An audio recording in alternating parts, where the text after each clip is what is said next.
السلام عليكم ورحمة الله وبركاته. أهلا وسهلا بحضراتكم. حلقتنا فيها كل الأحداث اللي تخص الكرة المصرية والعالمية. قبل ما نبدأ حط لايك للفيديو واعمل اشتراك في القناة لو لسه مش مشترك علشان يجيلك كل جديد. أخبار الأهلي: مارسيل كولر يمنح لاعبي الأهلي راحة من التدريبات اليوم للتخلص من الإجهاد قبل بدء الاستعدادات لمواجهة العودة أمام جورمايا الكيني غدا. حالة انزعاج كبيرة تسيطر على الجهاز الفني للأهلي بسبب الانتقادات التي تعرض لها يحيى عطية الله بعد ظهوره الأول مع الفريق ووضع البعض اللاعب في مقارنات مبكرا مع علي معلول. طبيب الأهلي يؤكد أن إصابة وسام أبو علي أمام جورمايا الكيني عبارة عن كدمة فقط، وأنه لا يوجد ما يعيق تواجده في مباراة العودة أمام جورمايا الكيني، وأن إصابة يحيى عطية الله عبارة عن تؤل فقط في عضلة السمانة ولا ترتقي لمرحلة الشد، لكنه سيخضع اللاعب المغربي لفحوصات جديدة للإطمئنان بشكل أكبر على سلامته غدا وجاهزيته لمباراة العودة أمام جورمايا الكيني من عدمه. مارسيل كولر يستغل رحلة كينيا أثناء عودة الفريق للقاهرة أمس للحديث مع بيرسي تاو لتهنئته بالمستوى الجيد الذي ظهر به أمام جورمايا الكيني،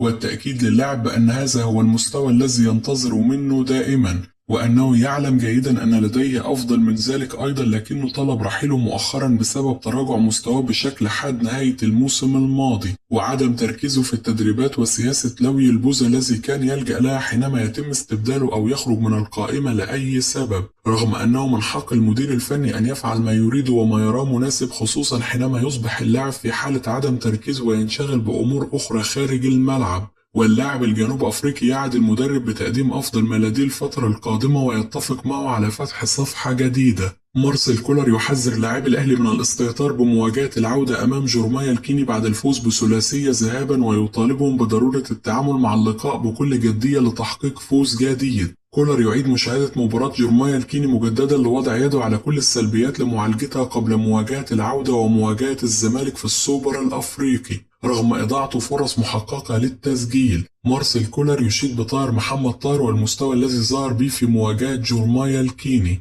رضا سليم ينتظر الحصول على فرصة في مواجهة العودة أمام جورمايا بعد تجاهله تماما في مباراة الذهاب، ومصدر يؤكد أنه لا صحة لما أثاره مدحت شلبي عن اعتراض اللاعب على عدم مشاركته في المباراة. تقارير صحفية تؤكد أن الأقرب لقيادة دفاع الأهلي في مواجهة السوبر الأفريقي بشكل أساسي رام ربيعة وياسر إبراهيم، وأن هناك نية لدى كولر لعدم الدفع بأشرف داري حتى لو تعافى من الإصابة قبل اللقاء، خاصة أنه لم ينسجم مع المجموعة بعد ولم يخوض مع الفريق أي تدريب منذ تعاقد الأهلي معه. علي معلول يكثف جلسات العلاج الطبيعي للعودة بشكل أسرع للملاعب خوفا على مركزه الذي أصبح به لاعب كبير مثل يحيى عطية الله. أحمد شوبير يؤكد أن الأهلي أتم اتفاقه مع جناح أيمن يلعب في الدوري الصيني، لكن تراجع عن ضمه في اللحظات الأخيرة بسبب تحفظ كولر على ضم اللاعب، وأنه يبحث حاليا عن لاعب آخر لتدعيم هذا المركز. مارسيل كولر يتحفظ على فكرة إقامة حفل تسليم درع الدوري قبل مباراة السوبر الأفريقي بسبب رغبته في إبعاد اللاعبين عن أي شيء يشتت تركيزهم قبل اللقاء المرتقب.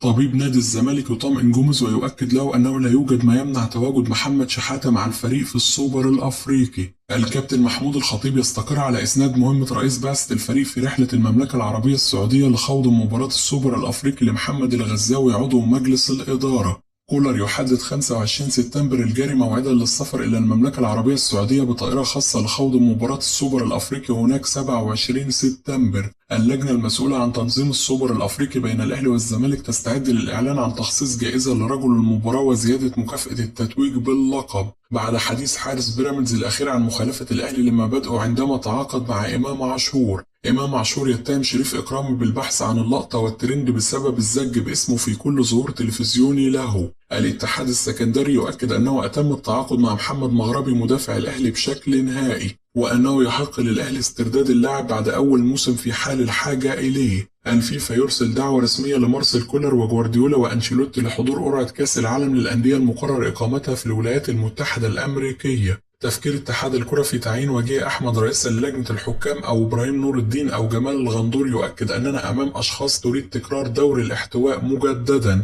والأحمر يتواصل مع مسؤول الاتحاد وديا للتأكيد لهم بأنه لن يقبل بهذه الأمور وأنه لابد من الاستعانة بخبير أجنبي. فرج عامر رئيس نادي سموحة ينضم للإسماعيلي والاتحاد السكندري والمصري وإنبي ويطالب باستمرار الدوري بنفس النظام المتبع. جماهير الأهلي تهنئ ديانج على وسائل التواصل الاجتماعي بعد تسجيل أول أهدافه مع نادي الخلود السعودي بطريقة رائعة. محامي أحمد فتوح يطالب هيئة المحكمة بإخلاء سبيل لاعب الزمالك من السجن كونه شخصية عامة وحرصا على مستقبله، ويطالب بسماع شهادة فريق الطب الشرعي وضباط المباحث الذين باشروا التحقيق في الواقعة وكذلك رجال الإسعاف. نجلة ضحية أحمد فتوح لهيئة المحكمة في تاني جلسات محاكمة لاعب الزمالك. لو بابا توفى أثر حادث عادي كان ممكن نسامح المتهم لأن هذا وارد أن يحدث مع أي شخص، لكن بابا جثته رجعت لنا مقطعة، ولذلك لن نقبل التصالح مع المتهم مهما حدث، ونرجو من هيئة المحكمة تنفيذ القانون على المتهم دون النظر لاسمه. جلسة جديدة بين مسؤولي بيراميدز ومسؤولي نادي زد لبحث إمكانية التعاقد مع مصطفى زيكو جناح الفريق. حالة غليان تسيطر على فاروق جعفر تجاه محمد صلاح مدرب الزمالك السابق بسبب انتقاد الأخير نجله ووصفه بأنه لاعب لا يليق بنادي الزمالك. عمر مرموش يزين التشكيل المثالي للجولة الثالثة من الدوري الألماني بعد تألقه اللافت في المباراة الأخيرة وتسجيله ثنائية. ثروت سويلم عضو رابطة الأندية المحترفة: نحن نسعى لأن تكون النسخة الجديدة من بطولة الدوري استثنائية، فلو بدأنا الدوري بنفس سيناريو الموسم الماضي سنبدأ في شهر أكتوبر وينتهي في شهر سبتمبر 2025، وهذا الوضع سيستمر لسنوات عديدة قادمة. أغلب أندية الدوري ترفض إقامة الدوري بأي شكل آخر، وبالتالي نحن سنظل في نفس الأزمة لسنوات طويلة. نهائي كاس مصر الموسم الماضي لم يكن بالشكل الجيد لعدم وجود الأهلي والزمالك في البطولة، وأي راعي لكاس مصر يريد تواجد الأهلي والزمالك في المسابقة، وبالتالي من الوارد تعديل لائحة كاس مصر الفترة القادمة حتى يتواجد الأهلي في النسخة القادمة، خصوصا مع وجود اتحاد كرة جديد وانسحاب الأهلي من النسخة الماضية. من مصلحة اتحاد الكرة تعديل لائحة كاس مصر ليس لمصلحة الأهلي ولكن لمصلحة المسابقة نفسها والحفاظ على بطولة من أقدم البطولات المصرية. سيد معوض نجم الكرة المصرية السابق: